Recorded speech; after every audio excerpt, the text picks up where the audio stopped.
It was one of Pontiac's most popular models in the 1990s, all the way up until the mid 2000s. So, what exactly happened? Why such an iconic car from a very loved brand became one of the most non-thought about, unpopular flops of the early 2000s?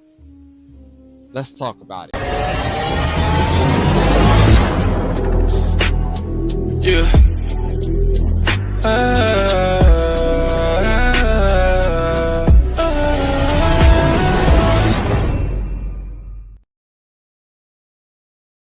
Today's video is sponsored by Blackhawk.007.com, your new automotive news website. Make sure if you want to see more videos like these, car news and car reviews, make sure to check out Blackhawk.007.com. Here's a tour of the website. Blackhawk.com is your new automotive news website compared to that of Car and Driver, Road and Track, Motor Trend, Car Scoops. This is your new automotive news website for all of your car news and car reviews, from U.S. automaker news to non-U.S. automaker news as foreign news, and a dedicated page for all of your Mopar news articles as well too. Tips on what and what not to do when buying and selling a car, consumer stories, spy photos of future vehicles, videos as well too, future products coming out in 2026, product reviews, all that here on BlackhawkBond007.com. BlackhawkBond007.com is your new automotive news website. Check it out for all of your automotive needs. So what's going on, y'all? It's your boy BlackhawkBond007 back here with another video. If you know the vibes, hit the subscribe. If you don't bite, give me a like. Give the video a big thumbs up if you like what I do. I got the latest and the greatest car chases, car news, and car reviews. Let's get into it. Please help me get to 1,000 subscribers. We are still on the road path to 1,000. This is still fairly a new channel. Today, we're going to be doing a car review on the 2002 Pontiac Grand Prix. Let's get into why this car was so popular. This car was a daily driver for the masses that had very decent power for its present time, okay? The car came in 3 trims, okay? You had the SE, you had the GT, and then you had the GTP. Power comes from a 3.1 liter V6 making 175 horsepower in the SE trim. Then you had the GT trim that came with a 3.8 liter V6, the good old 3.8 bulletproof engine from General Motors. Shout out to your boys, making 200 horsepower. And then Pontiac didn't stop there, okay? They went even a step further and they came out with a GTP trim, okay? Most of you know this Pontiac famous for its GXP trim from the 2006 model year, which had the 303 horsepower V6, which was supercharged, which was crazy for a full-size front-wheel drive sedan. I still think it should have been rear-wheel drive, in my honest opinion. But it was the same horsepower and relatively the same powertrain as the Impala SS. But this one right here, they had the 200 horsepower GT, and crazy numbers for this time, it had a 240 horsepower 3.8 supercharged V6 front wheel drive. Holla at your boy. Isn't that, that's crazy numbers for a car that's in the mid 90s and relatively still respectful, going all the way up into the early to mid 2000s. I believe they redesigned the car in 2004, and we'll get into that in a little bit. But at one point, this car was a 2-door only in the late 80s. Some more fun facts on that later. But in my opinion, a lot of people, they don't give these cars the respect that they deserve, man. We're talking about an engine that has 205 I talk about the horsepower, 205,000 miles on it right now. This is a 23-year-old car, okay? And this thing The transmission in this car is bulletproof. And this is what I was talking about, ladies and gentlemen, when I said GM beats Honda when it comes to quality transmissions. Okay? Argue with your mother, okay? I ain't got time, because I'm not arguing about the motors. Honda probably made some of the most bulletproof motors. You can run that thing with no oil in it, and it still will be running. So if you put some oil in it, God forbid how long you would have the car for. But can't do that with a GM. But I will tell you this. Honda, they made really good four-cylinders. GM cannot. GM cannot make a four-cylinder to save your life. Trash four-cylinders. But they did a great job on their V6s. Why? Because that's what GM was made for. They were known for quality, big engines. You know, that's what they were used to. But of course, they wanted to make all the dumb decisions to compete against the Germans, the Japanese, and say, if you can make a four-cylinder, we're going to make a four-cylinder. And that was also Chrysler's big mistake. We'll go on another video of that. And one of their biggest mistakes was, oh God, the K car era, man. But that's going to be another video. So let's get into all the features on this car. And I'll let you know whether I recommend this car. And we're going to do something new on this channel. We're going to do a Blackhawk report card, okay? This is going to rate all of everything from the build quality to the transmission to the engine, how smooth the ride is, you know, quality, you know, knock on wood or knock on rust. Yeah, their cars didn't held up too well as far as the quality department, but the bitch still run. I ain't got no wood to knock on. Pause. That's a different kind of wood. Plenty of that. But anyway, we're gonna open up the hood here, and we're gonna get into everything you need to know under the hood. What type of maintenance you should keep up on the vehicle. How often the service intervals are, when you should do them, how many miles or months, whichever one comes first. And at the end of this video, you will know if this is a car that you should buy. You see, I still got it. So maybe that should tell you something. Should you buy it or should you not buy it? That's for you to find out. All right, so let's talk engine specs, okay? This one right here, I told you had the three specs. You had the SE, making 175 horsepower, okay? That's going to be this one right here. And then you have the GT trim, making 200 horsepower. And then you have the GTP making 240. This one is, like I just said, the 3.1 making 175. It is a very great motor from GM. And it goes to show you how well invested GM was into their V6 engines, because the Pontiac Grand Prix only came in a V6 engine. Not only did they come in a V6 engine, they came in different V6 variants. So GM was very invested into the big engines. Later on, a lot of companies started changing the displacement. They've been swapping out the V6s for turbocharged four-cylinders. But a lot of people still like a good naturally aspirated. Like, for example, if you look at Mazda still makes a naturally aspirated 2.5 four-cylinder with an automatic transmission.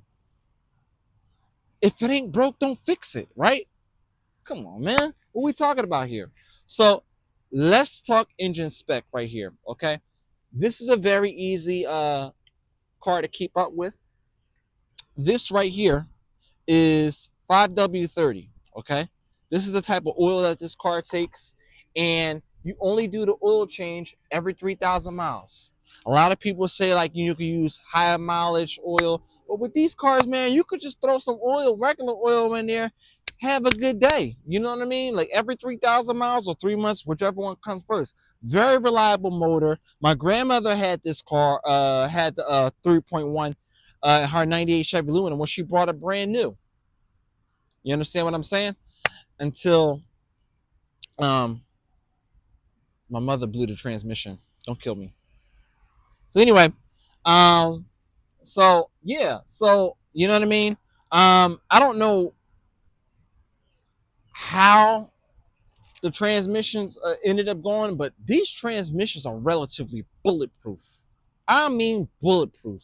So it's like, I don't know, maybe if the car was sitting for a long time, but these transmissions are really hard to break. It's like kung fu. You understand what I'm saying? Like, let's just say like you trying to break a brick wall, you can't do it, but you got a karate black belt master. He know how to hit it with the right palm, hit it in one hit. Like, you know what I mean? This is to the average driver. You can't break these transmissions. They're just unbreakable. So it just really goes to show you the quality that GM put into their vehicles back at the time. And they had crazy advertising for them until they thought that everybody wanted SUVs. You can't, right now, Ford does not provide a sedan. GM does not provide a sedan. I'm not counting Cadillac and none of this stuff like that, because they're talking about getting rid of that and replacing it with electric sedans. Chevy don't provide one. Pontiac went out of brand, out of service after 2009, 2010. That was pretty much their last year after the recession. So it's like, what do they provide? They only offer SUVs. And me, I'm not the type of person you could convince to buy an SUV. I will go to Toyota or go to Honda and go to Nissan and buy a brand new sedan. You can't force us with that. Before the government and the automakers try to force feed us with EVs, SUVs was the first thing that they tried to do. SUVs was the OG EV. Not in the sense of powertrain, obviously, because they had engines, but it was just the thing of, oh, you need more cargo space. No, we want variety. We don't mind SUVs. SUVs used to be a thing of, all right, the chick had a coupe, the man had an SUV. Now, because it's this whole thing where it's like mommies like the idea of more cargo space, you know, practicality and stuff like that, GM and Ford decided, cool, we're going to serve the masses of the ladies. What happened to what the men want? This is like have the brands gone sexist? Not saying that that's what it is, but it's like, you know, this is like freaking Oprah Winfrey. You get an SUV, you get an SUV, everybody gets an SUV. What about a sedan? What about a sedan? So my thing is, if more people start doing to Ford and GM what they did with Dodge, we'll get what we want. You see, they had that what's that damn Dodge? The Dodge Hornet. You need an SUV. Guess what? That thing not even selling. They have all this inventory of Hornets. They got all this inventory of 2024 Dodge Chargers. Because they're like, oh, you want a sedan? You want horsepower? We're not going to make it cheap. You know whose fault that is? The dealerships. And the dealerships, they're under this, I believe they're under like some type of union, right? Whereas like they're damn near untouchable. But guess what? It doesn't matter. You know why it doesn't matter? Because nobody's buying them. So Tesla saw this from a mile away. And one thing I'll give Elon Musk credit for is he said, we're not going to do a dealership system. We're going to do everything online. Because when you do a dealership like a franchise system, they can make their own rules. He said, we're going to sell these cars straight from online. And a lot of people, you know, may be against that idea of online thing because it kind of takes away the idea to be able to go to a dealership, being able to haggle. See, you do an online system, you can't haggle the price. Back in the day, you would go to a dealership, you would be able to negotiate the price, especially if you weren't doing the finance. You come in with cash, you buy the car up front. If you had all the money to buy the car, you can negotiate with them because you don't owe a bank. They're paid off. You pull off the lot. The car is yours. You don't owe no money to a third party. So only thing I can say is if the consumers start waking up and saying, we're not going to take this crap and we're going to buy what we want, they'll, if you stop buying, they'll start producing what you want. Look at China. China still offers the Buick LeSabre. China still offers the Cadillac CT6 on a second generation, very low powered engine. But the point is, they still make it. Ford is on its second generation Ford Taurus, 2 generations after they canceled the Taurus, the US version, in 2019. They still make the Taurus in China. They still make the Lincoln Zephyr. They still make the Lincoln Zephyr in China. So it's all about consumer demand. The voice, your voice matters.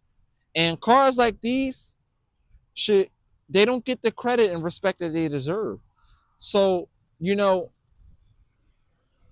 if you want something reliable, this is a really good option to choose from. And y'all should buy it. You know what I mean? You should buy one of these. Get your hand on one of these. What they say? You got to get you one of these, a chicken salad. This is the chicken salad right here. But enough of that. Let's talk about interior features. We're going to show you everything on the inside. And I got very interesting, as Doug DeMuro said, interesting quirk in this car that you will find in this car that was not in any other car in the 90s. It's a very interesting feature. And yeah, let's get right into it.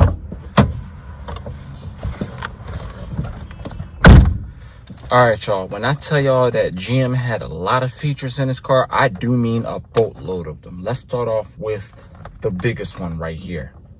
Freaking dual zone climate control. Who would have thought that in the 90s you could buy a base model Pontiac and it has dual zone climate control? Right here, you can adjust the temperature just for the driver. So, you know, if, you know, let's say you're in the car with your mother and she's having hot flashes, you get it down to cold. And guess what? If it's the winter time and you're like, Mom, you're crazy. She's like, but I'm having hot flashes right now. I need some air. Well, guess what? Now you can be bougie and turn the heat on only for the passenger side. The next thing that you have right here, you have your treble, your bass. So you could definitely adjust like different like EQs. You have your balance, you have your fade, you have, of course, your volume, your tune right here. You can switch from AM, FM.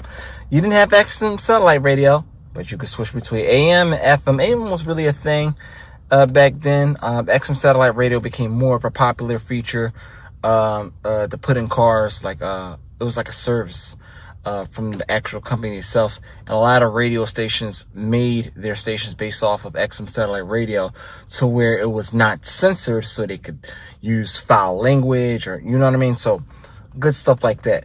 And also, this is your rear defroster. So you press this button right here, it turns on your rear defroster. When you turn on this right here, this turns on your AC. And it came with a CD player, so you could put a CD player in here.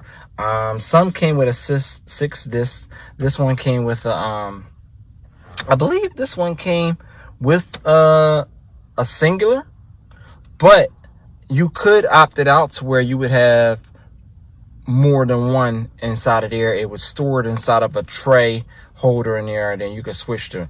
This one didn't have that option right there, but you use this button right here, over here, to hit previous, and then you would hit this button over here to hit next, for the next track right here.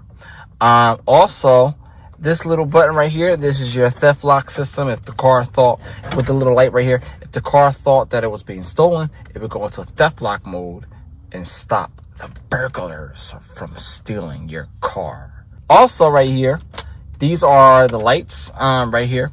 You turn on your reading lamp lights. Do not drive with these on or you will get pulled over. And when I say GM had a boatload of them, I almost tried to use one of them. Who would have thought to have a ceiling compartment right here?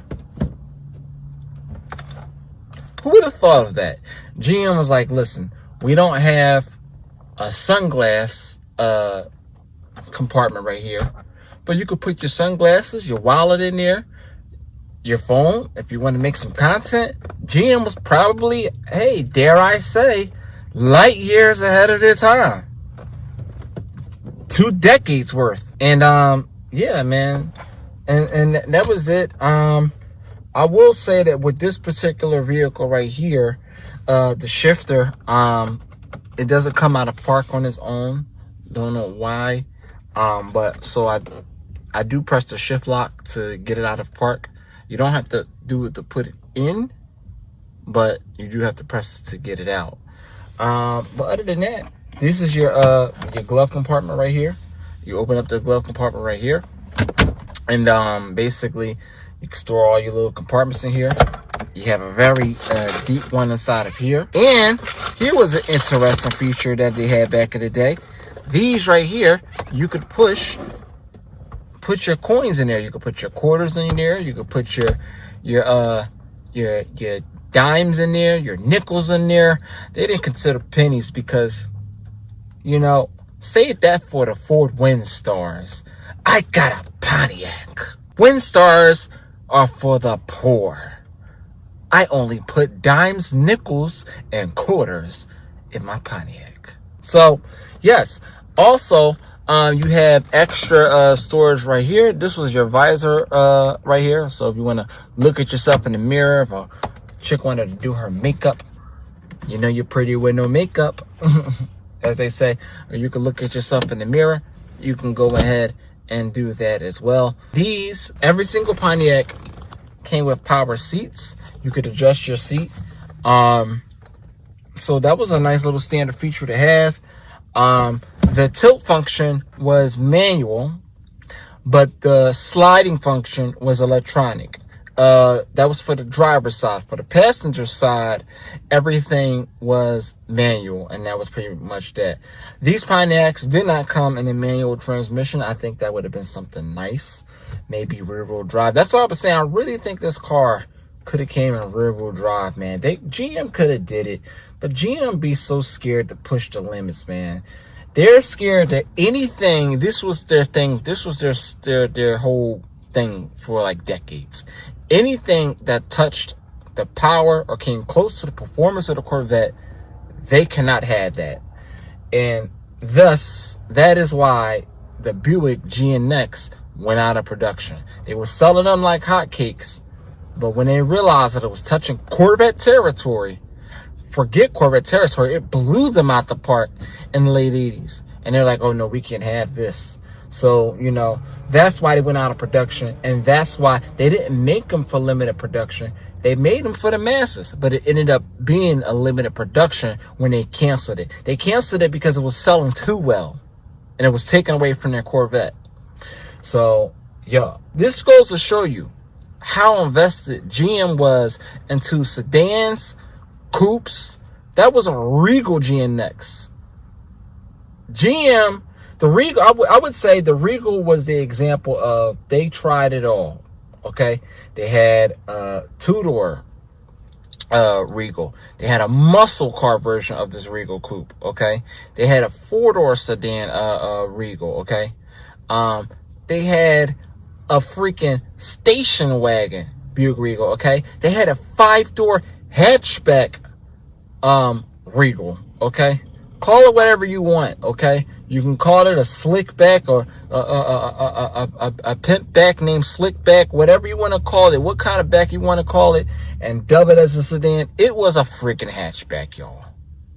A sport back, whatever you want to call it. It had a hatch opening. It was a 4-door mid-size hatchback. The last one that they made with the GS trim had 300 horsepower. GM knew what they was doing. And that's my problem. GM and Ford knows people want sedans, but they try to force feed us with practicality. And people are starting to see now that they're rolling back on emissions. Yeah. They're not buying it. So that was some of the pretty interesting features in this car. Your hazard lights was on top of the steering wheel. That was an interesting one. You press that down, there's a little stalk. Most of the GMs pretty much came with that feature. You press it down, it wasn't in the way. I thought it was interesting because it was a pretty standalone button. It is supposed to be like an emergency. Like, let's say like your car does break down, God forbid, right?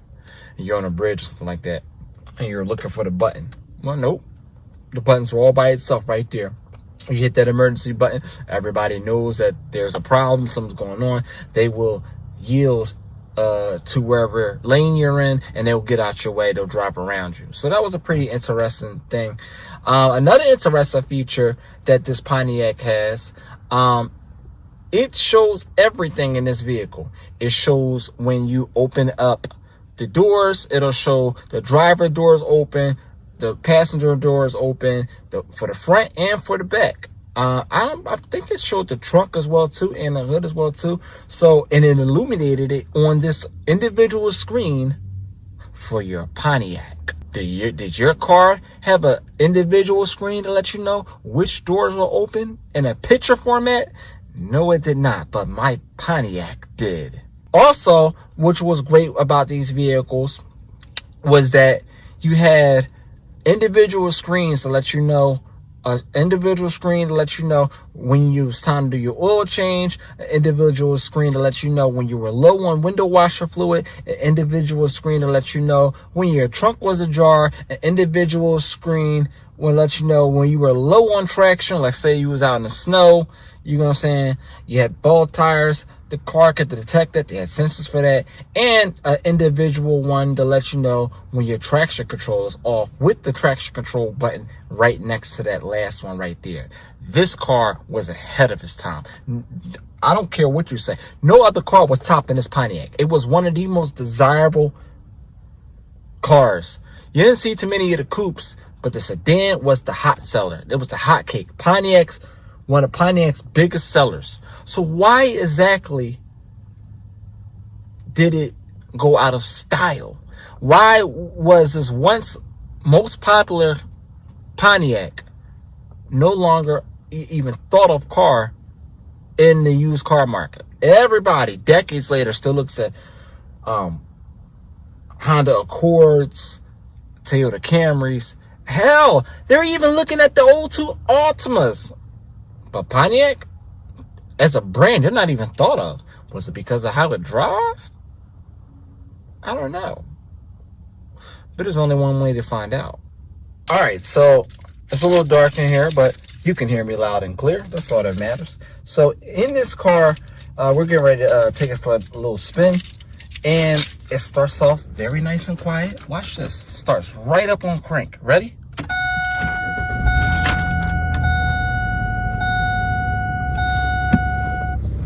So right here, what you have is, look,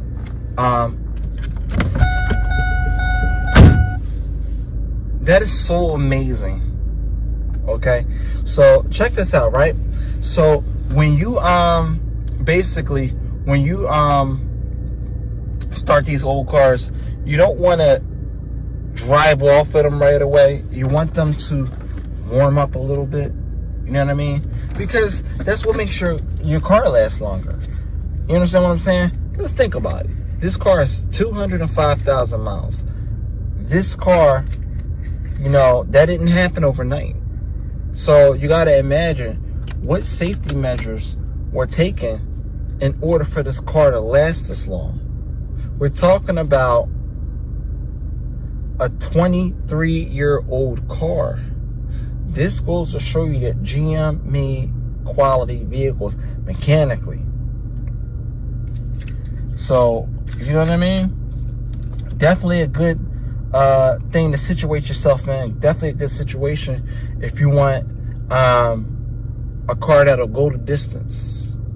You know, most cars, people be scared to buy them when it gets 100,000 miles. People that buy them brand new, they get to 100,000 miles, a little over 100,000 miles, they're trading them in, they're getting rid of them. Actually, they're getting rid of them before they hit 100,000 miles. So they still can get a little something decent for their next trade-in or for their next lease or whatever. Matter of fact, most people on lease, they don't even let it go that long. But Yeah. It was really a thing of 100,000 miles, people start getting scared. This car has over 200,000. So that goes to show you. You talk about Toyotas and Hondas, and they go 200,000-300,000 miles.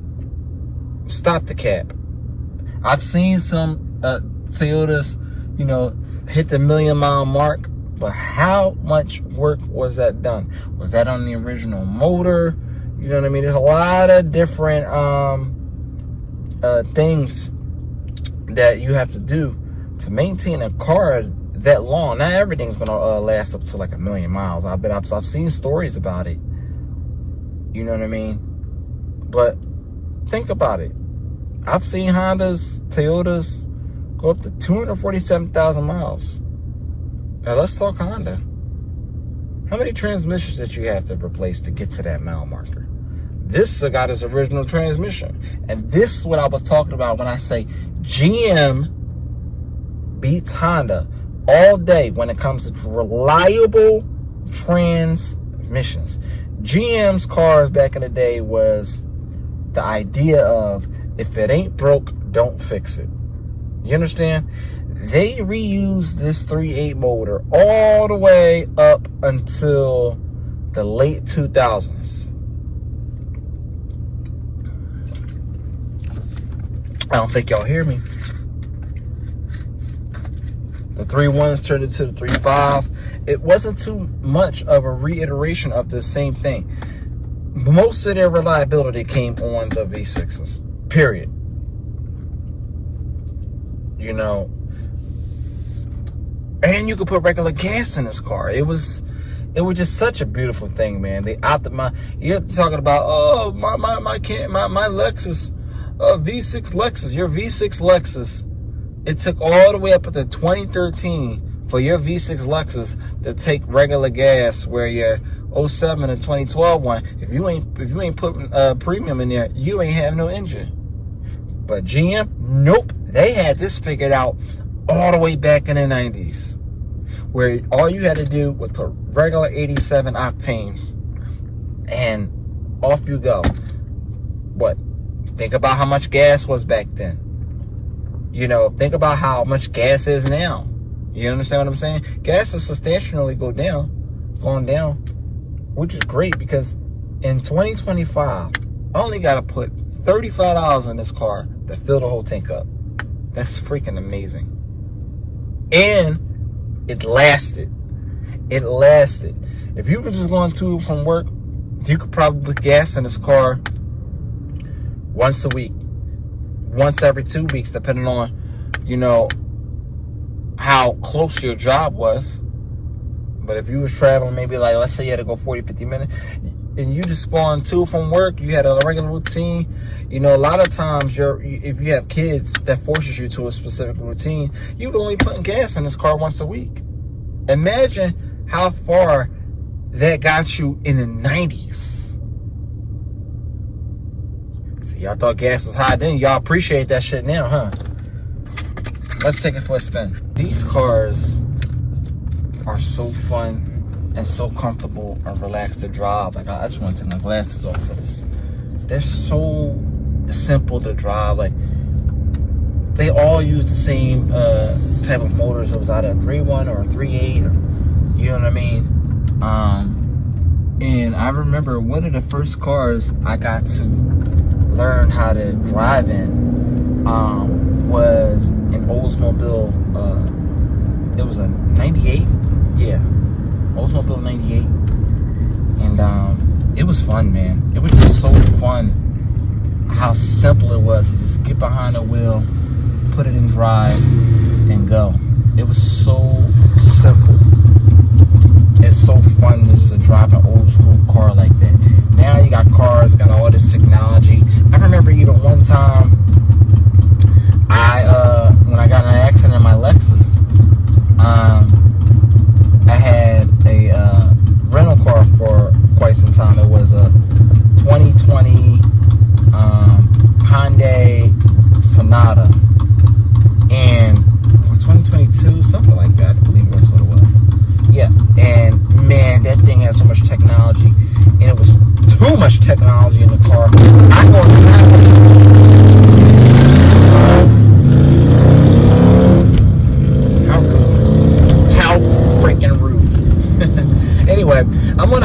this 2022 Hyundai Sonata, completely teched out, and you get too close to the car, and the thing is beeping and shit, and it automatically slams on the brakes, and I'm like, no, don't do that! There's a fucking tractor trailer behind me. I know y'all laughing in the comment section right now, but yeah, man, just too much freaking technology.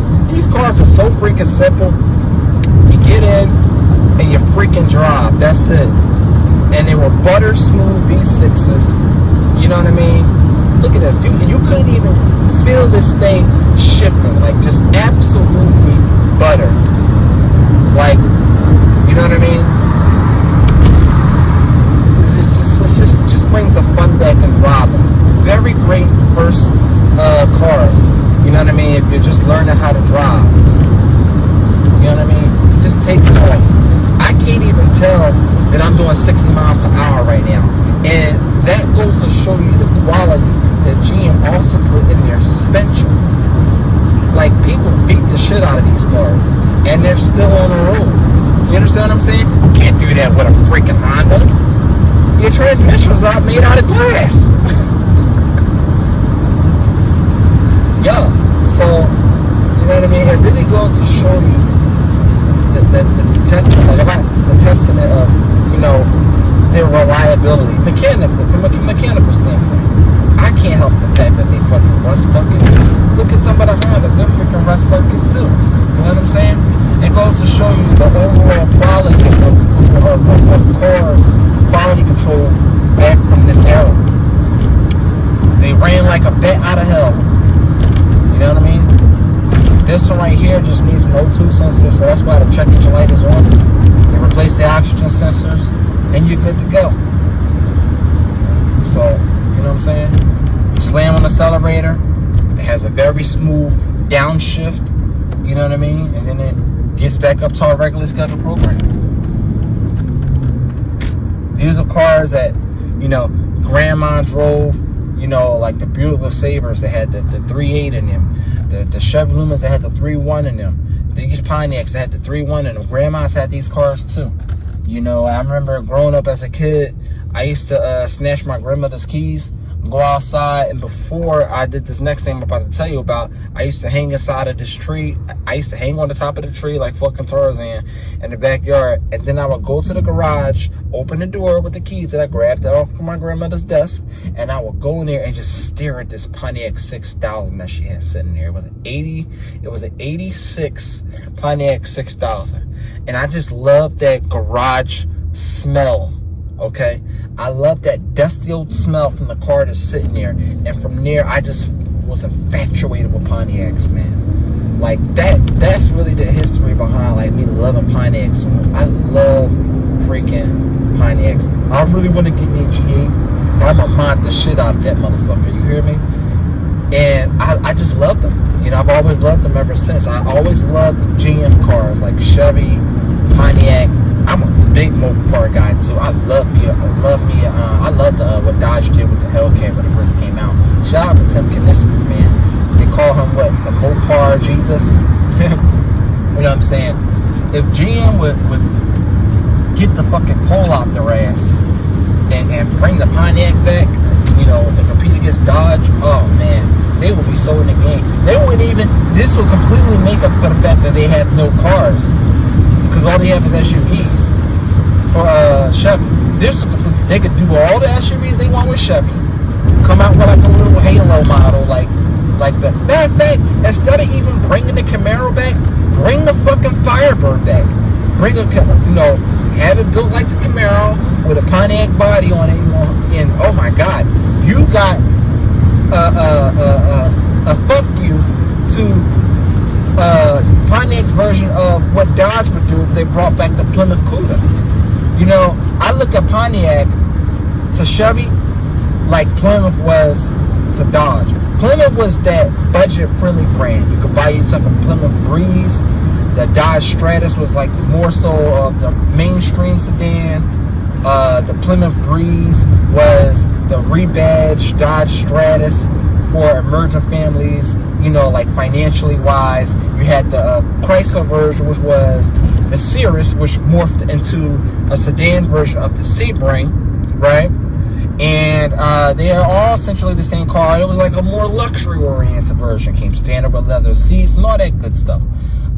Did it come standard? No, I think they came with cloth too. But anyway, it was more of a premium offering. So, but Plymouth was bonkers back in the 70s, back in the 80s. It was all about muscle. And they had the Plymouth Barracuda. And yeah, man, they ain't come to play. It had a very individual design. It had the you know, it had some really nice carbureted V8s in them. You know, the muscle wars, the horsepower wars. So, you know, Dodge, I hear they're talking about bringing back a Cuda. I hope it's not no rebadged Dodge Charger or some bullshit. I hope they actually bring back a nice Halo product, something for the masses, not too expensive. If Pontiac brought back the Firebird, dude, they will be sold out before they hit the lots. But knowing car dealerships about their addendums and their price markups. If y'all don't know what an addendum is, an addendum is a price markup of how much of a premium a dealership overcharges over the MSRP, which stands for manufacturer suggested retail price from the automaker. And why is the S is suggested? Because it doesn't mean that the dealership, when they get it, they're going to sell it for that. But for disclosure, they have to let you know this is what the automaker's selling it for. Of course, they always sold an addendum. There was a dealership that I worked at. Most of the cars, they would sell them over for a $7,000 addendum. You know, but I thought maybe it just was a thing that this dealership was doing. Come to find out, this is something that dealerships do all across the board. I learned this in training. You know what I mean? And yo, you know, it's just a shame that they forgot about America, man. With sedans, we want sedans, coupes, hatchbacks. We want station wagons. They're starting to bring back station wagons because people are starting to see like, yo, they're really still like a thing. They're like, okay, this is the car of practicality. This is the next best thing to an SUV. I'll tell you, man. Look at the BMW M5. They got the station wagon for that, right? They are selling more M5 station wagons than they are the M5 sedan. Not because they freaking like the car. Yeah, they got all this horsepower, but look how heavy the motherfucker is. It's a freaking tank. You know, but the fact of the matter is, in the United States, they see that, oh, people want wagons, they're shocked. No, here's the thing. Y'all chose to determine what we wanted, and that's not what we wanted. So, you know what I'm saying? Once again, still not an American brand, but you know, who's surprised at this point? You know, so yeah, man, I just wish that they would, you know, listen to us, man. You want some money?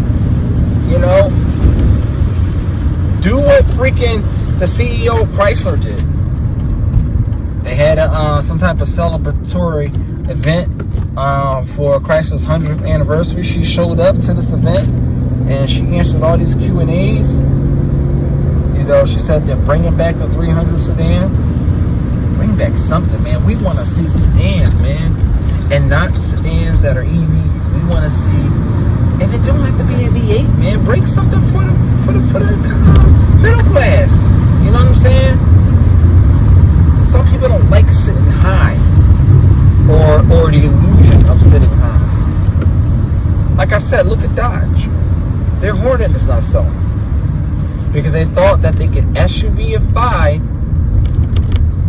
the masses, and you know, they got a rude awakening. One interesting feature that I completely forgot about to mention is the fact that I've been driving this entire time and I forgot to turn my headlights on because I was driving this whole time with the headlights in the off position. This is because this car comes with auto headlights in a 2002, bro. So we're talking about this car detects that is nighttime, and the headlights automatically turn on even if it's in the off position. That is an interesting feature that your car did not have. Did your Ford Windstar have auto-on headlights? No, it didn't, but it was definitely a GM exclusive. If I'm wrong, drop it in the comment section. What car did y'all have from the 90s that had auto-on headlights that you could turn, that will turn on even if they were already in the off position? See, GM was on y'all side trying to save y'all from getting pulled over. But yeah, man, let's get you to this drive. I'm gonna show y'all, you know, what this car is like in the daytime. So let's do it. The same about the engine performance and all of the great features inside the interior. The same could be said about the cargo space in this trunk. This trunk had a very nicely conventionally sized cargo area for, you know, as far as practicality is concerned. It was a pretty standard sized trunk. It wasn't small, but it wasn't like, think like Mercury Grand Marquis 4-Crown Victoria big, but it was a very decent sized trunk in here. To access the trunk, there was two ways you could access the trunk, and that was one of the features that I forgot to mention, which was very unique to this car. Okay, GM had this thing where you could lock your trunk from inside of the car, and to access that, before we get to that, here's the first way you can open up the trunk. What you do is you take your key and you'll put it inside of the key that's on the trunk. You turn it, and of course, you open the trunk. There, as you can see, you'll access the cargo space.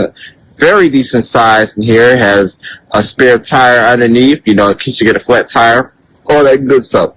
But there was a second way that you can open up the trunk. You would go inside of your car, you will open up your glove compartment, and then you will press this yellow button right here. Looks familiar?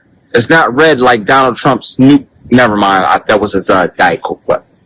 Yeah, anyway, you will press this button right here, and you will open up the trunk from the inside. You can also lock your trunk from inside of the glove compartment box. Let's say you're on vacation. Let's say you're in PA, you drive to AC, Atlantic City, and you valet your car, okay?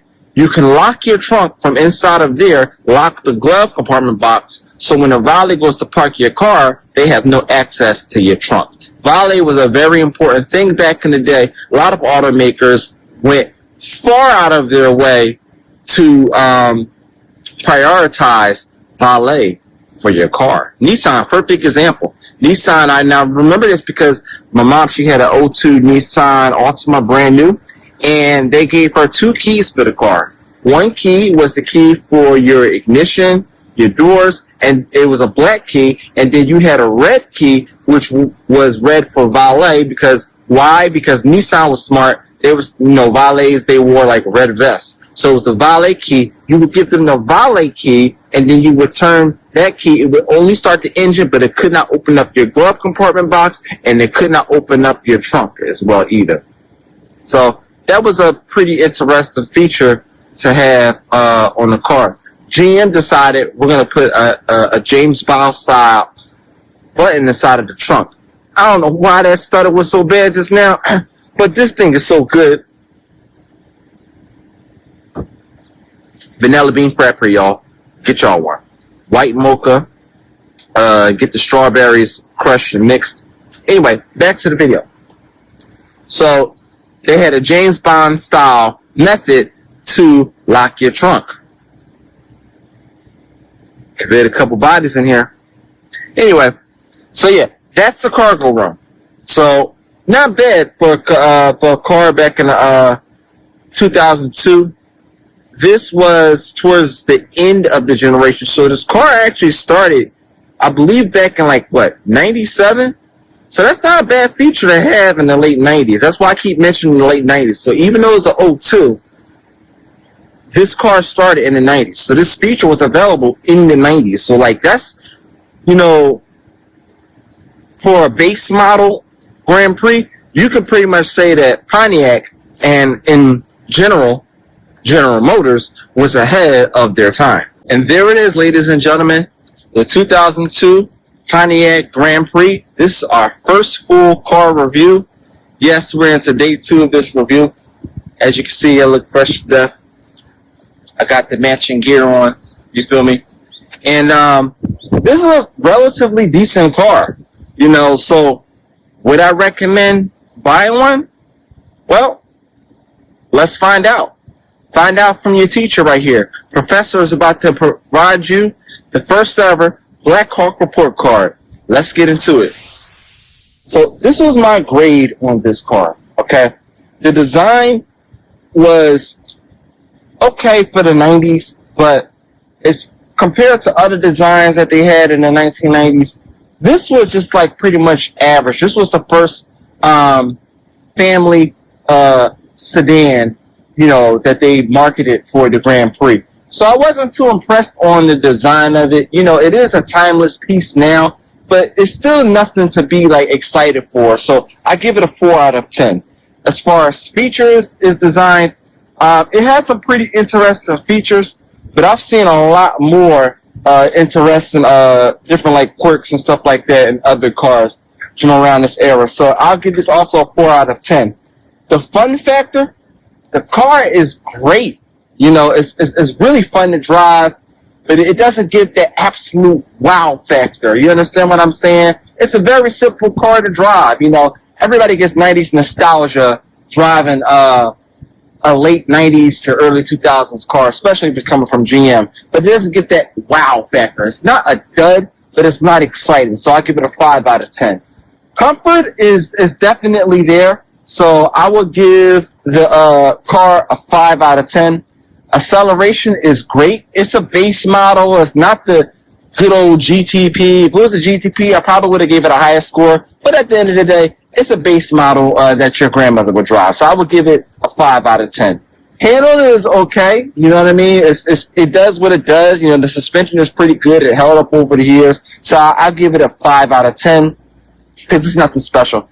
The engine, I will give it a 6 out of 10 because it's good. You understand what I'm saying? It's reliable. It does what it needs to do. You do your oil change the way you're supposed to do. The engine is relatively bulletproof. But again, it's not the 3.8 and it's not the 3.8 supercharged. So I'll give that a 6 out of 10. Transmission is great. You understand what I'm saying? Butter smooth, no problems. But again, this ain't nothing special. We're talking about a base model, but it does what it needs to do. So I'll give it a 5 out of 10. Quality on this car is very under subpar, as you saw me literally knocking the rust on the rocker panel on there. So GM and a lot of other counterparts around this time didn't do too good in the quality control compartment. So I'll give that a 4 out of 10. Practicality is there, but you know, it's not, you know what I mean? Compared to most sedans, this is actually considered pretty small around this time. GM around this era, it was all about big cars. So this was like one of the first smaller sedans. So you lose a lot of compartment space here, especially if you're packing a family of 5, you're driving on a vacation, you're going to need a lot of luggage space. So practicality, not too much of that there. So I'll give it a 4 out of 10. Groceries is good, but you know what I mean? On a trip, I don't know. As far as the total value, all of, you know what I mean? Like, you'll have to determine that for yourself. But if you ask me personally, I think the car is a great value 23 years later. As far as what it provides, you need something reliable. It doesn't have to be a Honda. It doesn't have to be a Toyota. If you're like pro-American and like if you're one of those type of people that only has to have an American car, you know, I think this is a very great choice as far as all around what it provides. And it'll still get you where you got to go, point A, point B to work. And you could drive this and travel with this car. So, but it's not a wow factor. You understand what I'm saying? But overall, it's a decent car. So I'll give it a 5 out of 10 for a total overall score of 50. And ladies and gentlemen, so pretty much, do I recommend this car? So all of a sudden, here we are. So I'll give it a 50, you know, and that'll grade this car a C.